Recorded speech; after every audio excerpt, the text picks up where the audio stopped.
The best way to invest on a risk-adjusted basis is to concentrate exposure like a barbell, where the majority of your assets are either in extremely low-risk investments or extremely high return potential investments. Every word is vital in an elevator pitch. Look, at the end of the day, people don't invest in something they don't understand. I just paid out almost a 7-figure bonus to my executive assistant, and I couldn't have been happier. So a couple of key things that I look at. I think fundraising for GP stakes is there's some pros about it, and there's certainly some cons, and I can outline those for you. Some pros is that it cash flows typically from day one, and it's contractual cash flow, right? So a firm that we partnered with, on their fundraise, it has an 8% cash on cash return, for our investment, which is pretty aggressive, and it has potential to increase as subsequent products come to market. So that's like a really attractive feature about the GP stakes market, is that it cash flows. Something that is maybe less attractive is the duration of these products, right? As I go out, I run an agnostic firm, meaning that I will partner with any type of fund, really. So we target 25% private equity, 25% real estate, 25% private credit, 12.5 venture, and 12.5 hedge funds. So, and you look at the duration of each of those funds. Private equity and venture is typically a 10-year term. So our funds is a 10-year lockup, right? And the funds we're investing in are typically some of them are longer dated funds, and some of them are shorter. Now, the thing to think about, though, is in the traditional sense, we've made the comparison several times of the established GP stakes market versus the emerging manager GP stakes market. And at the established level, almost everyone runs GP stakes firms via perpetual vehicles. Okay, meaning that there's no end in sight, right? These are basically evergreen funds, and your principal investment is basically locked up in perpetuity, meaning that you're going to get basically payments on your investment as long as these firms are operational. So that's good and it's bad, right? Because it for people who have a very long-term focus and are comfortable with long-term capital investment, great. Like, that's a phenomenal investment. I would love to write a check today and get a check, every year for the rest of time. For example, high net worth investors, if you're a wealthy individual, your time frame on investment is a lot shorter. You've got a lower appetite for duration. You typically want more liquid investments. You don't know what your life is going to look like in 10 years from now. So it's typically a little bit more difficult to get like high net worth dollars invested into this asset class. For those that have long-term, that are comfortable with long-term exposure, it's a pretty compelling asset class. The reason that these firms operate in perpetuity is because the GP stake and the stake in their investment management company, it's not like funds don't sell a lot. They don't trade hands very often. As long as this business is managing money, then that stake is going to be getting proceeds from their equity interest in that company. We might take a stake in an investment management company and they go launch 10 funds. The funds are typically term dated vehicles, but an investment management company goes on really forever.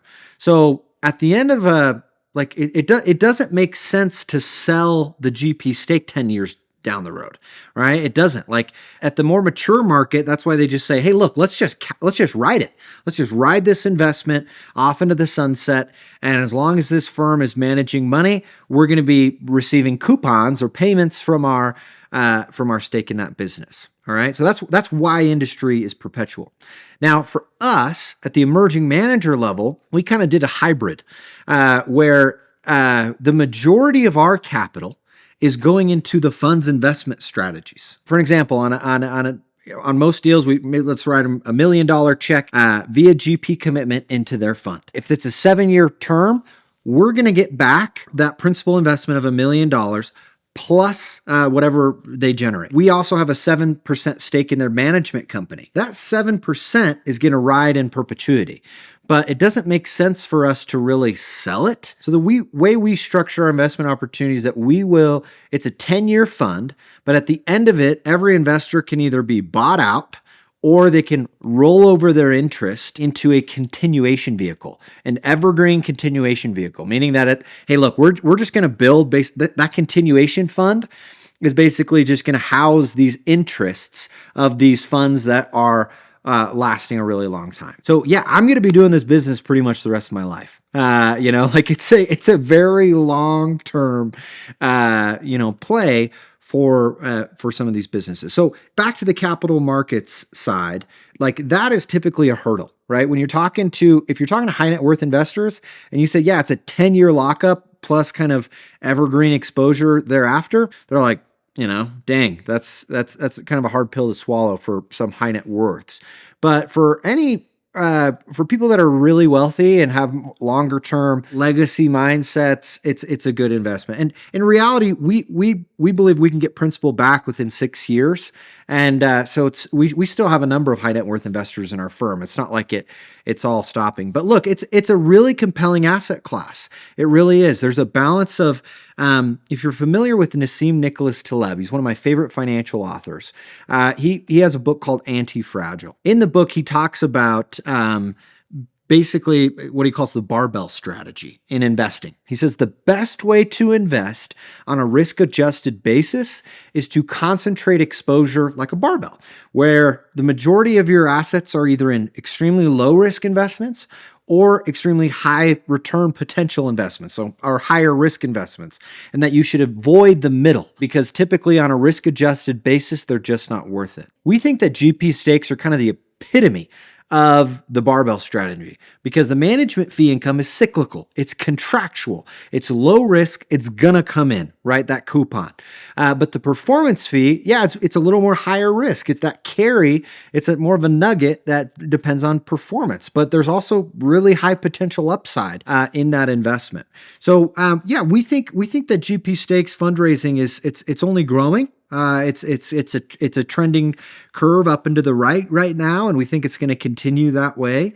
I think that there's going to be more GP stake firms that continue to enter the marketplace. There was a statistic recently put out by InvestCorp, a GP stakes business. The ratio right now is 27-1. There's basically $1 of supply for every $27 of demand for GP stakes. There's 27 funds that need funding for every one.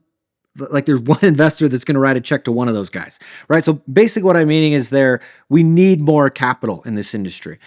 In the GP stakes market, there's an abundance of deal flow. There's an abundance of supply, which is really good for investors. So until the supply of capital matches the demand of how many the funds that need GP stake investment, I think that this industry in terms of capital markets is going to continue to increase.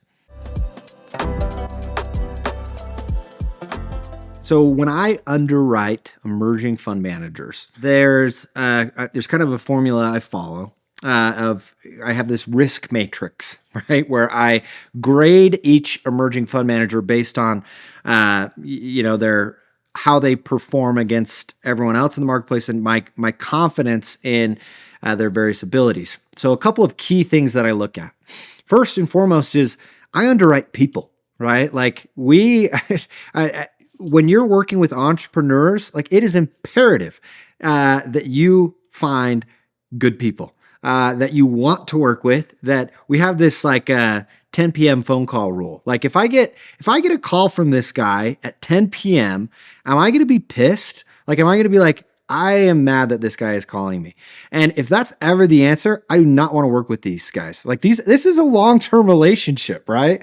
And so I really want to identify individuals that I'm happy to get their phone call at 10 p.m. because I know it's extremely important and I'm happy to help them with it, right? And I'm not going to be disgruntled at working with anyone. So I think that's really important. And by way of underwriting, we do a lot of people underwriting. So we do background checks. We conduct personal balance sheet reviews on these managers.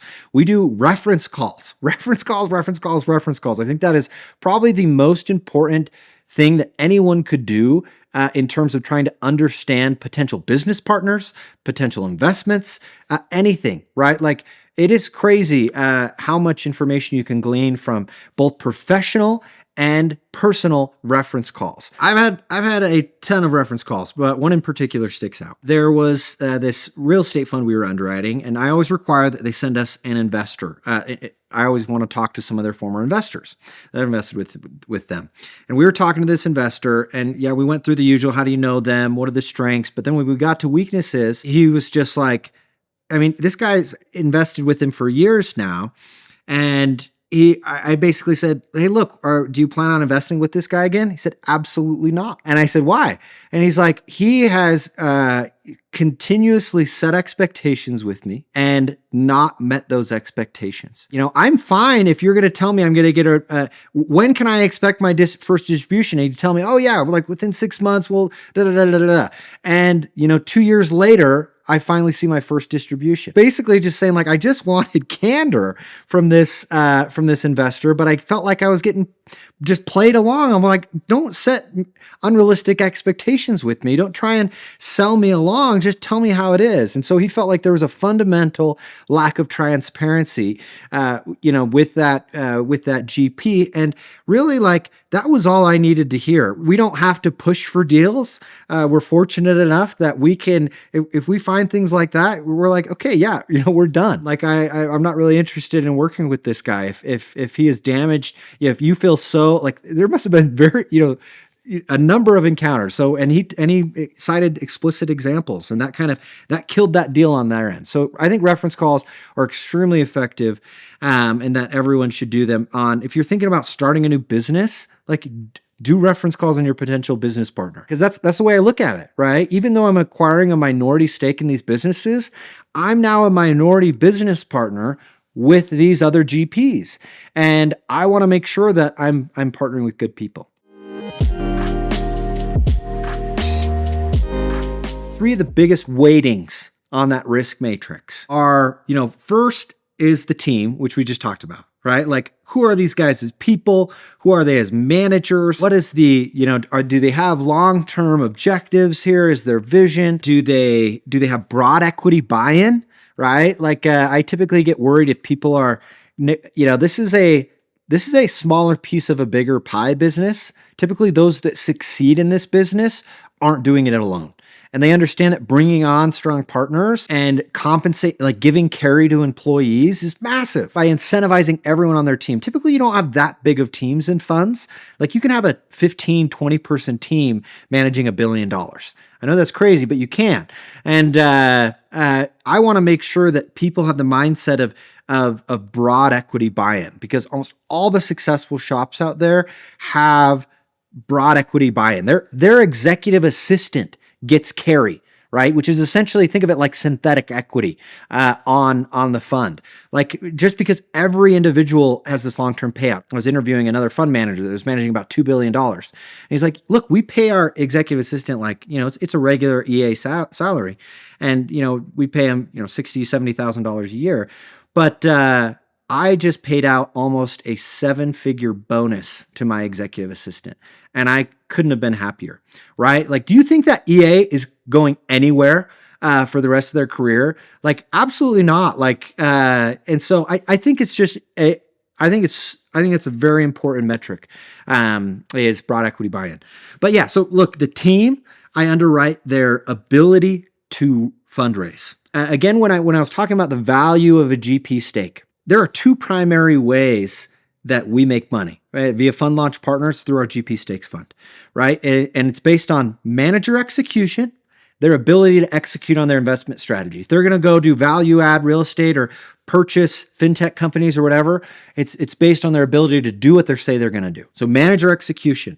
The second is their ability to fundraise. Why? Because the relative value of the GP stake correlates with their assets under management. Point stop, right? So, because if they're managing $100 million, a 2% management fee is $2 million. I get 7% of that. If they're only managing 10, if they're targeting a $100 million raise and they only reach 10, right? That's not great for our scenario. We're typically partnering with investors as they're starting their fundraising process, or they've had a history of single asset fundraising, but they're typically starting their accumulation of assets under management. So really, that's a really important KPI for us as we underwrite their capital markets team. Have they raised money before? What's their investor relations process? Are these guys good at working with people? Who are their target LPs? Do they have these relationships? How much money can they go get from friends and family? What do their lists look like, right? And so there's a lot of other intangible things that we underwrite there on. How was their pitch, right? We have all of our funds pitch us on their idea. Are they able to sell me, right? Are they able to get me excited about their asset class? Are they able to get me excited about their strategy? Are they able to communicate and convey their alpha consistently and concisely? Look, at the end of the day, people don't invest in something they don't understand. Every word is vital in an elevator pitch, right? As you go meet someone at a conference, how you interact with them dictates whether you get their card and whether they're a potential LP or not, right? And so we really underrate their ability to fundraise. Additionally, we really look at their track record. So I've said this before, but while they're emerging fund managers, they're not new investors, right? We want to partner with investors that have put their own capital at work, that have generated a return. We typically look for full cycle transactions, and we verify that, we cross compare. We say, look, for example, somebody that invested in multifamily in 2018 and sold in 22, most people performed, in the high 20s on an IRR basis. When this person cites that they had a 26% IRR during that period, we say, great, well, how did everyone else do during that same vintage, right? Based on the market. And did you truly outperform with market, or did you just ride an upswing? Right? Everyone's a good investor in a bull market. And so we really look for investors that have demonstrated their ability to invest in bear markets or outperform their relative peers in bull markets.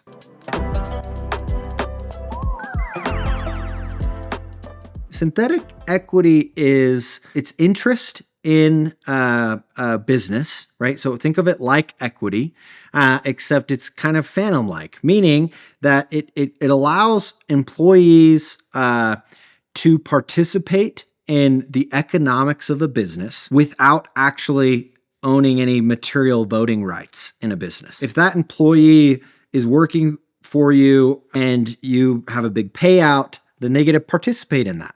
If you sell the company, or if, for example, in a fund, if you have a great distribution come back, then everyone shares in basically the net profits of the company. But the thing about synthetic equity is if that employee leaves, they don't get to take that equity with them, right? So whether they're fired or they leave, you get to retain those economics and pass it on to another individual. So I think that's like the biggest secret weapon in business, and that, if you really want someone to work for you, you should issue them synthetic equity, absolutely, and allow them to participate and think and act like partners in a business, right? Let them feel like it's not just your business, it's theirs too. And let their compensation be tied to it. And I think overall it's going to, and it doesn't have to be in funds, right? But in any type of business, I think that concept of broad equity buy-in is critical.